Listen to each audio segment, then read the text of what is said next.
ভারতের বিপক্ষে টস হেরে ব্যাটিংয়ে নেমে পাকিস্তানের শুরুটা দারুণ। সাহেবজাদা ফারহান ও ফখর জামান দুজনেই সাবলীল ব্যাট চালান। 6 ওভারে পাকিস্তান তোলে 45 রান।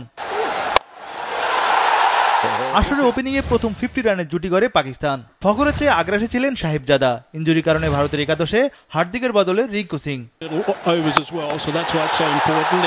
সাহেবজাদা ফারহান 35 বলে 50 তোলেন। আসলে ভারতের বিপক্ষে টানা 250 এই ডানহাতির। ওপেনিংয়ে পাকিস্তান গড়ে 84 রানের জুটি। সাহেবজাদা শেষ পর্যন্ত 57 রানে বিদায় নেন। 10 ওভারে পাকিস্তানের সংগ্রহ 1 উইকেটে 87 রান। 11.2 ওভারে পাকিস্তানের দলীয় স্কোর 17 রানে পৌঁছে। এরপরই ছন্দপতন পাকিস্তানের। সাইম আইয়ুব 10 বলে 14 রানে আউট। মোহাম্মদ হারিস 0তে আউট। ফখর জামান বিদায় নেন 46 রানে।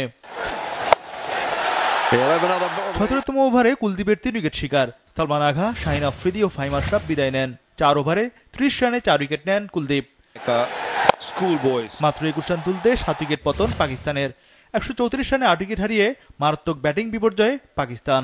এতে বেশি দূর যায়নি তাদের ইনিংস। শেষ পর্যন্ত 146 রানে অল আউট পাকিস্তান। মাত্র 33 রানে শেষ 9 উইকেট তুলে নেয় ভারত। পাকিস্তানের 7 ব্যাটারি 2 অঙ্ক স্পর্শ করতে ব্যর্থ। ওয়ালটন বিএলডিসি ফ্যান, খরচ বাঁচে 65% পর্যন্ত। ওয়ালটন বিএলডিসি ফ্যান ছড়ায় স্বস্তির সবুজ হাওয়া। 147 রানের টার্গেটে নেমে শুরুতেই উইকেট হারায় ভারত। দারুণ ছন্দে থাকা অভিষেক শর্মা 5 রানে আউট। উইকেট নেন পেসার ফাহিম আশরাফ। সূর্যকুমার যাদব আউট 5 বলে 1 রানে। এবার উইকেট নেন শাহিন আফ্রিদি। 10 রানে 2 উইকেট হারিয়ে চাপে পড়ে যায় টিম ইন্ডিয়া। শুভমান গিল 10 বলে 12 রানে বিদায় নেন। ফাহিম আশরাফের দ্বিতীয় উইকেট শিকার। পাওয়ার প্লের 6 ওভার শেষে ভারতের সংগ্রহ 3 উইকেটে 36 রান। তিলক ভার্মা ও সঞ্জু স্যামসন প্রতিরোধ করেন। এতে 10 ওভারে ভারতের সংগ্রহ দাঁড়ায় 3 উইকেটে 58 রান। বাকি 10 ওভারে দরকার আরো 89 রান। চতুর্থ উইকেটে 57 রানের জুটি গড়ে ভারত। সঞ্জু স্যামসন 21 বলে 24 রানে আউট।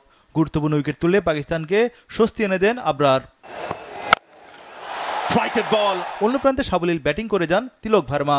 15 ওভারে ভারতের সংগ্রহ 4 উইকেটে 100 রান। শেষ 30 বলে দরকার আরো 47 রান। তিলক ভার্মা 50 তোলেন 41 বলে। শিবম দুবেও মারমুখী ব্যাটিং করেন। দুবে 22 বলে 33 রানে আউট। শেষ 6 বলে ভারতের দরকার 10 রান। দারুণ ব্যাটিং করেন তিলক ভার্মা। 53 বলে 69 রানে অপরাজিত ছিলেন এই বাঁহাতি। 2 বল হাতে রেখে 5 উইকেটে জিতে চ্যাম্পিয়ন ভারত।